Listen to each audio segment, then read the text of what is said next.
তোমাদের একটু নতুন একটা জিনিস শেখাবো বা শেখাবার চেষ্টা করবো, বোঝাবার চেষ্টা করবো। দেখো আমি এখানে লিখেছি অর্নোমেটোপোয়িক ওয়ার্ডস। অর্নোমেটোপোয়িক ওয়ার্ডসগুলো হচ্ছে ধনাত্মক শব্দ। ঝমঝম করে বৃষ্টি পড়া, টাপুর টুপুর বৃষ্টি পড়া, মানে একই ওয়ার্ড পরপর দুবার ব্যবহার করা। সেই যে শব্দগুলো, সেই শব্দগুচ্ছকে আমরা বলি অর্নোমেটোপোয়িক ওয়ার্ডস। এখানে দেখো একটা লিখেছি, দেখো টাপুর টুপুর বৃষ্টি, প্যাটার প্যাটার, টিকটিক আওয়াজ, ঘড়ি টিকটিক আওয়াজ, টিকট্যাক কলকল শব্দ, মারমারিং সাউন্ড, ঝমঝম করে বৃষ্টি, রেনিং ক্যাটস অ্যান্ড ডগস। কয়েকটা এক্সাম্পল দেখা যাক, তাহলে হয়তো জিনিসটা পরিষ্কার হবে। যেমন দেখো এখানে বলেছি বৃষ্টির টাপুর টুপুর শব্দ ভালো লাগে, আমার ভালো লাগে আর কি। তাহলে বৃষ্টির টাপুর টুপুর শব্দ আমার ভালো লাগে, আই এনজয়।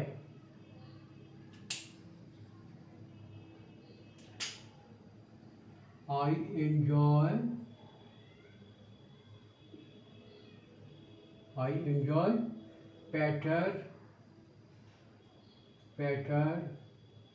pattering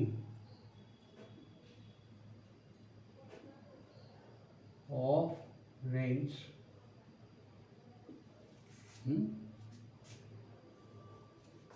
দেখো এখানে যে বৃষ্টির টাপুটুকু শব্দ ভালো লাগে, আমরা আরেকটা ইংরেজির আগে পড়েছিলাম আই ফিল লাইক। ভালো লাগা, ফিল লাইক মানে ভালো লাগা। সেই ফিল লাইক কথাটা আমরা এখানে ব্যবহার করতে পারি। যেমন I feel like pattering of rains, এই কথাটা আমরা ব্যবহার করতে পারি। আবার দেখো টাপুটুকু শব্দে ভালো ঘুম আসে, তাহলে টাপুটুকু শব্দে ভালো ঘুম আসে, প্যাটারিং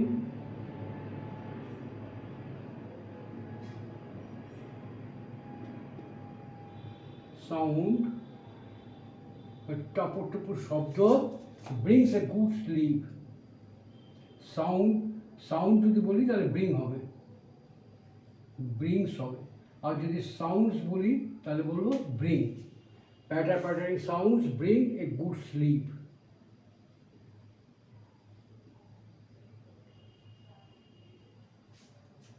ঠিক আছে। দেখো ঘরে শুধু ঘড়ির টিকটিক শব্দই শোনা যাচ্ছিল। টিকটিক শব্দ হচ্ছে টিকট্যাক। তাহলে শুধু টিকটিক শব্দ, তাহলে আমরা কি বলবো? অনলি টিকট্যাক।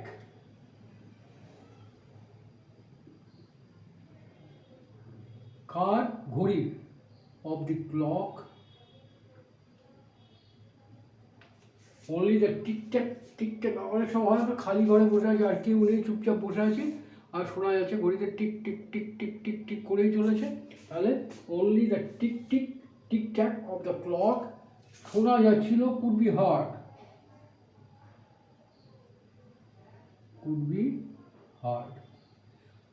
HEARD, heard of. কোথায়? In the room.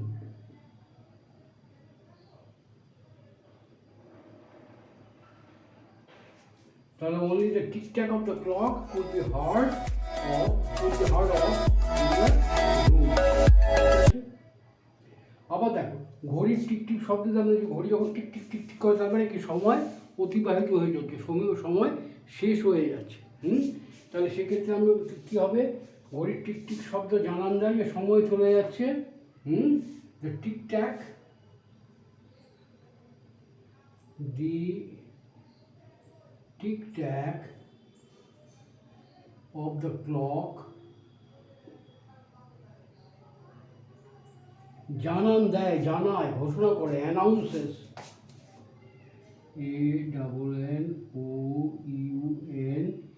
ANNOUNCES। The tick-tick of the clock announces কি জানান দেয়? যে সময় চলে যাচ্ছে। অ্যানাউন্সেস দু রকমভাবে আমরা বলতে পারি। একটা বলতে পারি the time is passing away, the time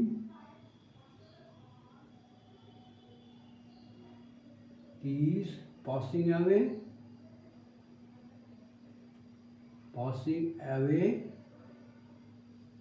এটা বলতে পারি। আর কি বলতে পারি?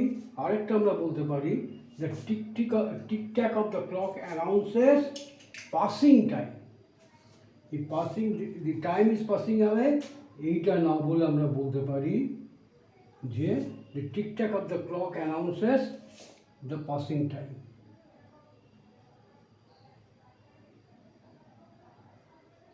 Passing time.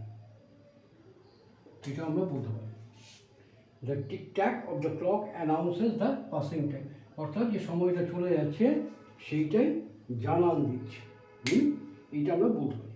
এইবার আরেকটা দেখা যায় যে কল কল শব্দ আর ঝমঝম বৃষ্টি, এইগুলো আমরা কিভাবে ব্যবহার করতে পারি। কল কল শব্দ মারমারিং, মারমারিং মানে কিন্তু বিড় করা হয়, মারমার করা, বিড় করা। বিড় করো না, ডোন্ট মারমার, এটাও কিন্তু আমরা বলে থাকি। আবার নদীর কল কল শব্দ মারমারিং অফ রিভার, এটা আমরা বলে থাকি। আর হচ্ছে ঝমঝম বৃষ্টি, রেনিং ক্যাটস অ্যান্ড ডগস। এবার দেখো, ক্ষেতের পাশ দিয়ে কলকল করে নদী বয়ে চলেছে। নদী বলতে আমরা এখানে একটা নির্দিষ্ট নদীর কথাই বলি, তাহলে সেই জন্য আমরা দি কথাটা ব্যবহার করব। দ্য রিভার ইজ ফ্লোয়িং, বয়ে চলেছে, ইজ ফ্লোয়িং। ফ্লোয়িং বলতে দেখো দুরকমভাবে বলতে পারি। The river is flowing with murmur, কলকল শব্দে with murmur, with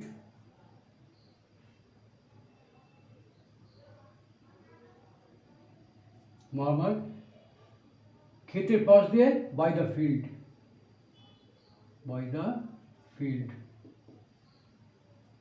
এই একটা বলতে পারি। the river is flowing with murmur by the field।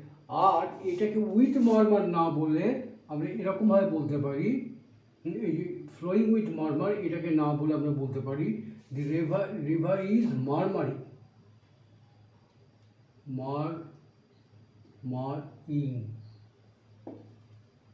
The river is murmuring by the field. এখানে ফিল্ড বলতে যে কোনো মাঠ বোঝায়, কিন্তু ক্ষেত বোঝাতে গেলে অ্যাকচুয়ালি আমরা যদি বলি শস্য ক্ষেত, এরকম যদি বোঝাতে চাই তাহলে আমরা এখানে বলবো বাই দ্য কর্ন ফিল্ড। শস্য ক্ষেত, কর্ন ফিল্ড, সাধারণত তাই হয়। By the corn field, corn, CORN, by the corn field. The river is murmuring by the corn field. এবার পরের সেন্টেন্সটা দেখি। দারুণ সুন্দর নির্জন উপত্যকায় নদীর কলকল শব্দ আমাদের মন্ত্রমুগ্ধ করেছিল। মন্ত্রমুগ্ধ করা, এখানে মন্ত্রমুগ্ধ করা বলতে আমরা দুটো ইংরেজি ব্যবহার করতে পারি। একটা হচ্ছে চার্ম করা, CHARM, চার্ম মানে মুগ্ধ করা, আর মন্ত্রমুগ্ধ করা এনচ্যান্ট, CHANT। এই দুটো শব্দ আমরা ব্যবহার করতে পারি। দারুণ সুন্দর নির্জন উপত্যকা, এখানে দেখো আগে শব্দের ইংরেজিগুলো দেখা যায়। নির্জন বলতে লোনলি, লোন, নির্জন লোন, উপত্যকা ভ্যালি, ঠিক আছে।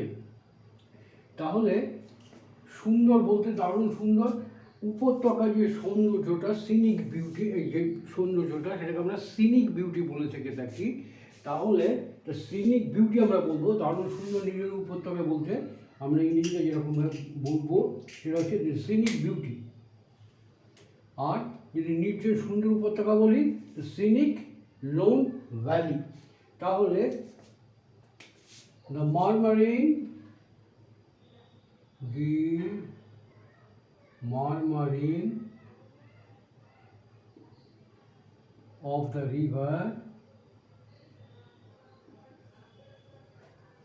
of the river কোথায়?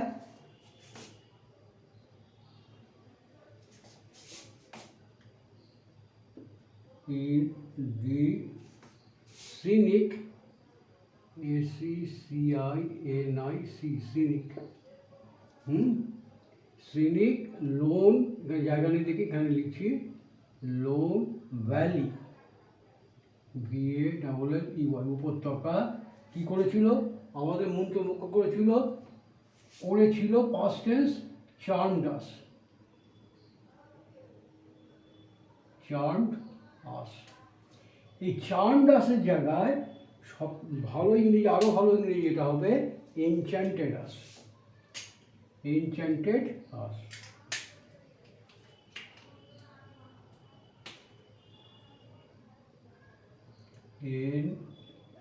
enchanted us. তাহলে the murmuring of the river in the murmuring of the river in sea low valley charmed us. এইটাকে দেখো ইংরেজিটা তো গ্রামাটিক্যালি কারেক্ট আছে, কিন্তু আমরা যখন কোনো ঘটনা বর্ণনা করতে চাই সেটা আমরা প্যাসিভে করে থেকে থাকি, প্যাসিভ, তখন প্যাসিভ ব্যবহার করা হয়। সুতরাং ইংরেজিটা এরকমভাবে হতে পারে বা হওয়া উচিত যে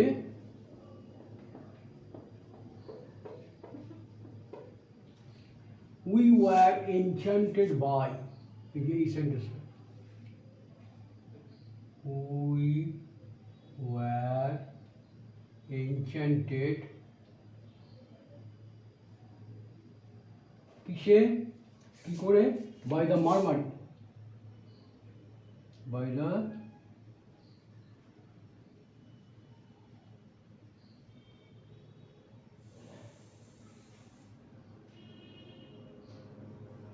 murmuring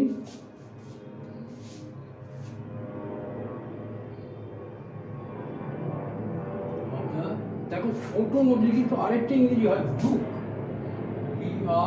BROOK, ব্রুক। আমি যদি বাংলায় ভুল না করে থেকে থাকি তাহলে ব্রুক মানে ছোট নদী বোঝায়। তাহলে murmuring, we were enchanted by murmuring of the ব্রুকও আমরা বলতে পারি। যাই হোক, আমি রিভারে লিখছি, মারমারিং অফ দ্য রিভার কোথায়, ওয়্যার, অ্যাট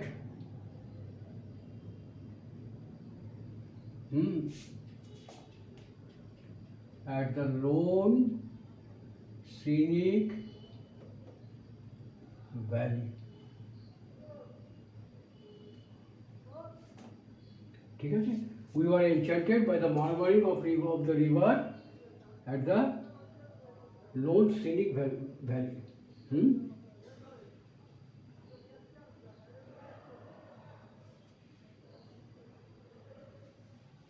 এটাকে আরো সহজে করা যায়, কিরকম করা যায় দেখো,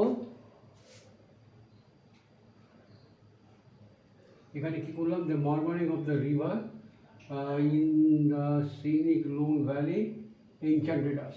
এখানে মারমারিং না বলে the murmur of the river এটা আমরা বলতে পারি, the murmur, the murmur of the river in the scenic lone valley enchanted us, এটা আমরা করতে পারি। আচ্ছা, এইবার দেখো বাইরে ঝমঝম করে বৃষ্টি হচ্ছে, বাইরে মানে আউটসাইড হচ্ছে, আমরা এখানে ইন্ট্রোডাক্টরি ইট দিয়ে শুরু করি। হ্যাঁ, বাইরে ঝমঝম করে বৃষ্টি হচ্ছে, ইট is raining,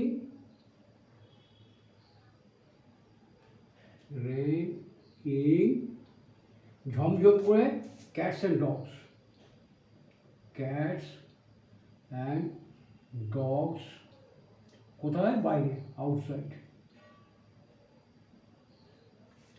it is raining cats and dog outside. এই দেখো রেইনিং ক্যাটস অ্যান্ড ডগস এর আরেকটা ইংরেজি, ইট ইজ রেইনিং ঝমঝম করে in torrents, in cats and ডগসের জায়গায় আমরা বলতে পারি in torrents, in torrents, TORRENTS। তাহলে it is raining in torrents outside. বোঝা গেল, এইটা আমরা বলতে পারি। পরেরটা দেখা যাক, ঝমঝম বৃষ্টিতে বাইরে যাওয়া অসম্ভব, কোনো কিছু অসম্ভব, ইম্পসিবল, বাইরে যাওয়া অসম্ভব, আমার ইন্ট্রোডাক্টরি ইট দিয়ে শুরু করতে হবে। It is impossible, it is impossible, কি কি অসম্ভব, to go outside, to go outside. ঝমঝম বৃষ্টিতে, it is impossible to go outside. দেখো ঝমঝম বৃষ্টিতে, তার মানে যখন ঝমঝম করে বৃষ্টি হচ্ছে, ওয়াই it is raining